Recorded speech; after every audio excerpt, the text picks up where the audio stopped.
nagsalita na po si Ping Lacson. Siya po yung nire-request natin na mag-conduct ng Blue Ribbon Committee. Pero mukhang sa kasawiang palad po, taliwas po, no? Imbis po na umakto bilang investigador to si Ping Lacson, parang umaakto po siya na nag-aabogado dito po sa mga isinangkot ng 18 Marines. Ito, palagay ko lang yung nagaganap kay Lacson ngayon, wala pa siya nakakausap dito sa mga Marines. Gusto niya na kagad magbigay ng pagdududa sa utak ng mga tao.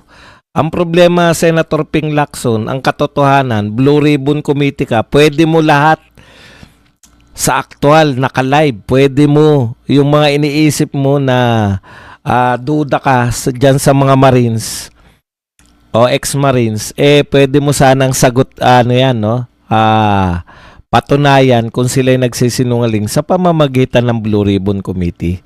Di po ba? Na kayo ang pinuno. Pero hindi po ganun ang nagagawa ang nangyayari. Parang gusto nyong pagdudahan namin agad.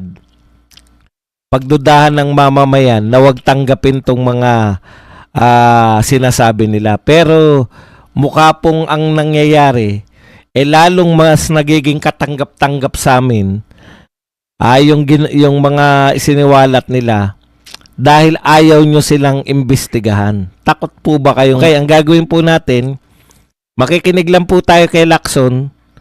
Maikli po, lahat po ng punto ni Senator Lacson, sasagutin natin para punto per punto po ang pagsagot natin. Okay? Lahat po ng sinabi. Alam niyo po, bilang Blue Ribbon Committee Chairman, tungkulin nyo po sa amin ng mga mamamayang Pilipino na malaman namin ang katotohanan. Sabi nyo nga, di ba? Sabi paulit-ulit kayo, depende kung ano ang inyong investigasyon ay depende sa lalabas na ebidensya. Sa totoo lang po, Senator Lacson, hindi na po kayo naghahanap ng ebidensya. In fact, hindi na kayo nag-iimbestiga. Real talk lang po tayo, Senator Lacson. Wala na kami narinig na investigasyon mula sa iyo.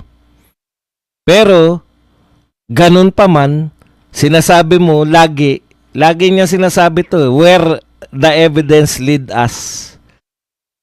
Doon kami action, where the evidence lead us. Napakaswerte mo, Senator Lacson. Dahil kahit ayaw mong maghanap ng ebidensya, kusang dumarating. Kusang dumarating. Hindi mo na kinakailangan maghanap.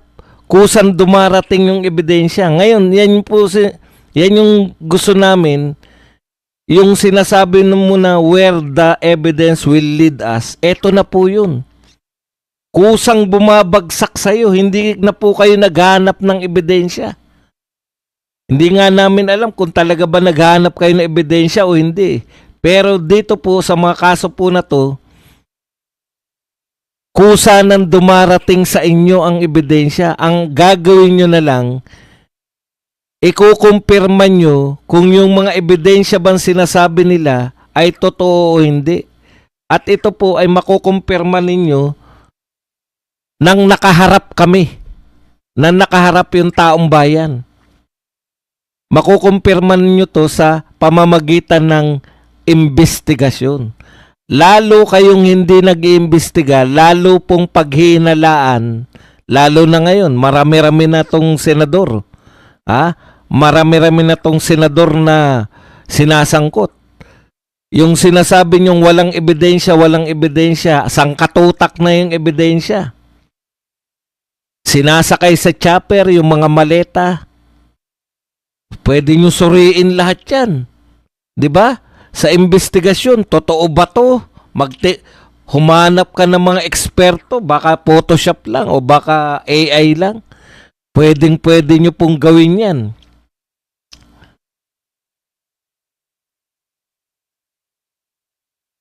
May ebidensya, may video, meron pa pong sinumpaang salaysay. Di ba yan yung binabanat nyo kay Gutesa?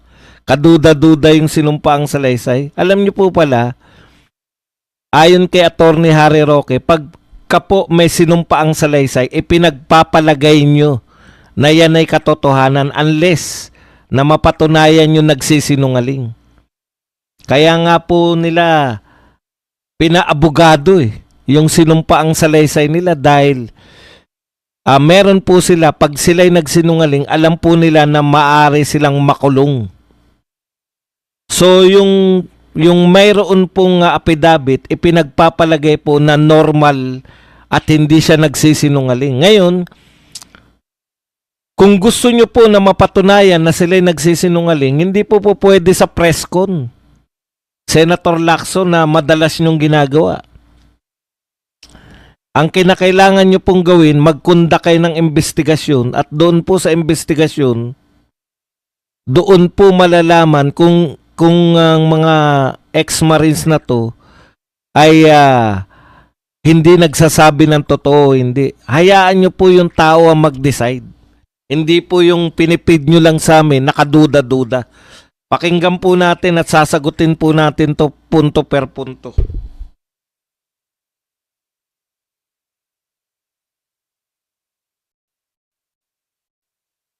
Portions doon na pwede na sabihing credible, pero may mga questionable. Number one.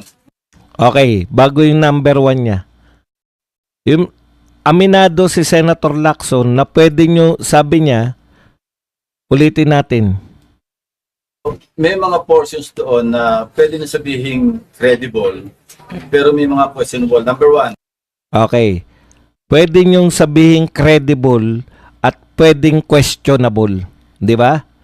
So, paano nyo po malalaman yung mga questionable? Paano nyo po malalaman kung ito ay totoo o hindi? Kung hindi po kayo magkukondak ng hearing. Kahit na ano pong dakdak ninyo, sa labas po ng hearing, Senator Lacson, kahit na ano pa pong dakdak ninyo, at walang nakaharap, hindi po makakasagot yung mga Marines sa mga question nyo, talagang paghinalaan namin na nililito nyo yung mga tao, ayaw nyo nang makita yung katotohanan. Tuloy po natin. At sinabi lang 805 billion yung napunta, yung pinamahagi o napunta kay Congressman Saldico. Well, from 2023 to 2025, ang total amount ng flood control projects, 1.13 trillion. So kung ang napunta kay Congressman Saldico allegedly 805, that's at least 70% of the total appropriations for the same period sa flood control projects. So puro cost na yung nandun. Saan manggagaling yung napunta kay Bernardo? Saan ang napunta kay Alcantara? So, sobra yung computation? Sobra computation. Okay, ganda no? Ang ganda ng presentation niya, no? Actually, iniisip ko na yan at alam, nasabi ko na kanina sa birada yung paliwanag diyan. Senator Lacson, makakaloko ka dyan no? Sa mga talagang pag wala pong social media at ang makausap mo ay mga medyang alam nyo na nabibigyan din ng maleta. Tapos na yung kaso na yan sa sinabi mo. Pero narito po kami. Hindi nyo na po maididinay na kaya po namin yang sagutin punto per punto. Tama yun sa biglang tingin. 1.13 trillion lang daw yung buo lahat ng budget sa flood control. 1.13 trillion lang daw. Paano mapupunta kay Saldico 805 billion? Sobra yung kwenta kasi 70% ibig sabihin halos lahat daw ghost project. O ang tanong sa'yo, Senator Lacson, sinabi ba nila na yan ay sa flood control project lang galing? Di ba? Wala naman nagsabi na flood control lang yan Sa flood control pa lang nga, Senator Lacson, tumigil ka na ng kaimbestiga. Ang punto nila rito, Napakaraming korupsyon. Hindi po flood control corruption yung pinag-uusapan ng mga 18 Marines o ex-Marines. Ang sinasabi nila, napunta kay yung na-distribute nila 805. Hindi po yan galing lahat sa flood control. Ibig sabihin, napakarami pa pong anomalya sa gobyerno na ayaw mong imbestigahan. Tumigil ka na sa flood control eh. Patunay, may sinabi sila galing sa Bucor. Maleta, 8 yatang maleta, hindi ako sure kung ilang maleta. 8 maleta galing sa Bucor. Paano sasabihin na flood control yun, Bucor yun? So yung hinala nyo, kung bakit sa Bucor, malalaman lang po natin yan kung mag-iimbestiga si Lacson o saan galing to, bakit may Bucor. Sasabihin nila na kung saan nagmula yung pera. Senator Lacson, wag mong lilituhin yung mga Pilipino kasi maraming tagapagpaliwanag. Walang sinabi na ito ay exclusive galing lamang sa flood control. Bakit wala na po bang sa DPWH na lang? Flood control lang po ba? Wala po bang farm to market road? Wala po bang mga nagpagawa ng tulay? Wala. Nakita nyo na nga, pinapakita nung matabang vlogger, no, sa Ilocos. May mga tulay na hindi natatapos. Wala po ba, hindi po, yung tulay, hindi po flood control yun. Wala na po ba nagpagawa ng mga kalsada? Wala na po ba mga nagpatong na mga overlay ng asfalto? Hindi nyo po pwedeng sabihin na 1.13 lang. Sa DPWH pa lang, hindi lang po 1 trillion hindi lang po yun yung budget nila within 3 years.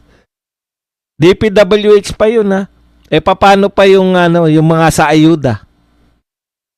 Hindi mo mapapaikot yung mga tao ng ganyan. Hindi po pwede yan na ikaw lang ang magsasabi.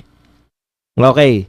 So, ibig sabihin, mga kapatid, hindi yung kino-question niya muna, yung 805 billion. Imposible daw yun dahil 1.13 trillion lang yung budget kabuang budget ng flood control. Hindi naman po, ang flood control, hindi lang naman po sa flood control pala nanggaling yung mga pagnanakaw. Punto 2. That's my first observation. Second, as we speak, sumulat na ako sa Philippine Navy, Philippine Army, to conduct record check and background investigation on the 18 Marine Philippine Navy and Army personnel. Sir, why so? Initial information. 'Di ba? Why so? Sabi ng bakit ka nagpapaimbestiga sa kanila? Background. Kabisado na miski ng mga media eh. Bakit mo pa imbestigahan yung mga yan? Anong kinalaman ng background nila dito sa pamamahagi nila ng basura? Hindi, wala pa. Pero bakit? At saka sa LTO. No? May initial information from the Philippine Navy na yung iba dishonorably discharged. A number of them were never members of the Philippine Navy. Nasagot na rin po yan ni Attorney Balingod. 16 po ang ex-Marines. Yung isa po, Philippine Army. Yung isa po ay Philippine Army Reservists. Yung pagdududa po, yung ginagawa niyong pagdududa na hindi naman lahat. Kita niyo yung pagsasabi niya. Kita niyo po yung AFP yung nagsabi, 16 lang ang ang Marines. Yung dalawa hindi. Pero sa kanya, parang ang daming hindi Marines, di ba? Yan po yun eh. Magagaling po talaga sila magaling si Lacson sa akala naman niya wala na makakahuli nung ginagawa niya.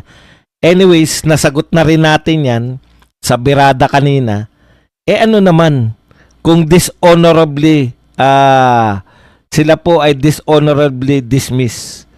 Ibig po bang sabihin hindi na sila nag-deliver ng pera? Ang usapin po rito, nag-deliver ba sila ng pera o hindi? Ano pong kinalaman kung sila ay na-dismiss dishonorably? Hindi po ba? Wala pong parang si Gutesa. 'Di ba? Hanggang ngayon pinaniniwalaan natin yung mga sinabi niya. Wala pong connection dun kung paano siya na-dismiss sa Philippine Marines. Ngayon po, yung sinasabi eto Senator Lacson yung sinabi mo kay Gutesa, bakit hindi ka panipaniwala? Kasi wala nagko-corroborate. Paulit-ulit ka dyan. Siya lang ang nagsabi. Siya lang yung tanging nagturo kay Martin Romualdez. Walang iba nagko-corroborate. Ito po, 18 na nagko-corroborate. Pero ayaw mo mag-imbestiga. Ang katwiran mo noon, wala nagko-corroborate kay Gutesa. In fact, akala siguro ninyo, pag wala na si Gutesa, wala nang lalantad. May lumantad at marami pang kasunod. Hindi nyo pwede na itong i-dismiss na wala. Kasi yung mga kinatwiran mo kay Gutesa noon, binalik ng mga Marines sa'yo. Una, kinakatwiran nyo kay Gutesa. Palpak yung nagnotaryo. Sabi nga namin, immaterial na yan. Nanumpa nga sa'yo. Sa harap mo, nanumpa eh. Pero, pinalaki nyo yun. Eto, hindi na palpak yung notaryo. Kasama na nila abogado. Di ba? Yung affidavit nila, maayos na. Isa pang sinasabi nyo, hindi na nagpakita si Gutesa sa DOJ o sa ombudsman. Eto po, hinarap nila sa ombudsman yan. Wala na kayong lusot. Yung mga sinabi ninyo na palusot kay Gutesa, kaya hindi katiwa-tiwala siyang witness. Hindi nyo na malulusutan kasi yung mga sinabi nyong kakulangan ni Gutesa, ginawa na tong 18.